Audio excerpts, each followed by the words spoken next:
This video will discuss basic gameplay of Breath of Darkness Down Your Spine in the Spirit Island board game. Breath of Darkness is an Incarna spirit that introduces a new abduct mechanic. When you directly destroy or damage the only invader in a land, you place that invader in a new disconnected area called the Endless Dark that functions with its own set of rules. The gameplay of this spirit revolves around abducting invaders from the main island board, then downgrading invaders while they are in the Endless Dark. Pieces move to and from the Endless Dark throughout the game, escaping back to the main island to a land that contains your presence. Because you have a relatively mobile Incarna, you have some control over where to abduct invaders, then where to place them back. If we look at our growth options, each time we are in the spirit phase, a piece or pieces will escape. Our Lost in the Endless Dark innate downgrades invaders, but also adds beast tokens to the Endless Dark. We can choose to let the beast escape to the island since it counts as a piece, so there is some synergy with beast tokens that can be used throughout the game.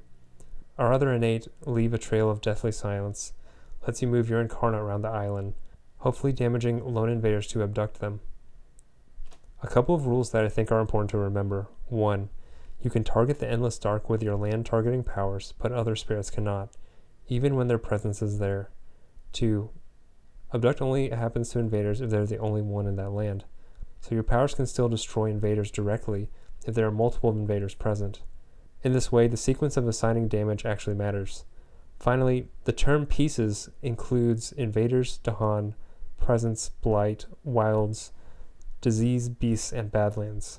I feel like there is some creativity involving Dahan and blight that opens up with this spirit, so I'll leave it to the players to figure out some good synergies with major and minor powers. In the beginning, I have to decide whether to go up on the top or bottom track. The top track has your empowered Incarna, but the bottom track allows you to get to 4 Moon the fastest. Another thing to consider is that we want to be gaining power cards as much as possible, since this spirit plays best with a bunch of cards dealing small damage in multiple lands. We can gain power cards with a second growth option, but we will need to take growth option 3 more often for energy if growing on the bottom. After all this, I think the best growth order is going to be primarily through the bottom track, potentially uncovering the 2 energy at certain points if needed. Turn 1, growth 2 from the bottom to gain a minor power card. We want to prioritize Moon, then Animal, and 1 or 0 cost. The Holy Grail is going to be Dire Metamorphosis. I mean, just imagine adding all of that to the Endless Dark multiple times. Add 1 presence to a land with an Explorer. Use the Move a Presence we just uncovered to move your Incarna to the other land with an Explorer. Play Reach from the Infinite Darkness and Swallowed by the Endless Dark.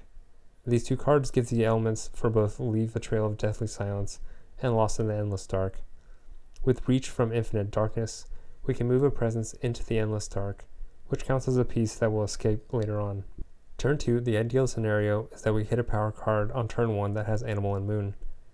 If you had a bad pull and didn't get Moon, we won't have the ability to get to 3 Moon this turn, but we're still going to place a presence from the bottom to get to 3 card plays and play growth number 3.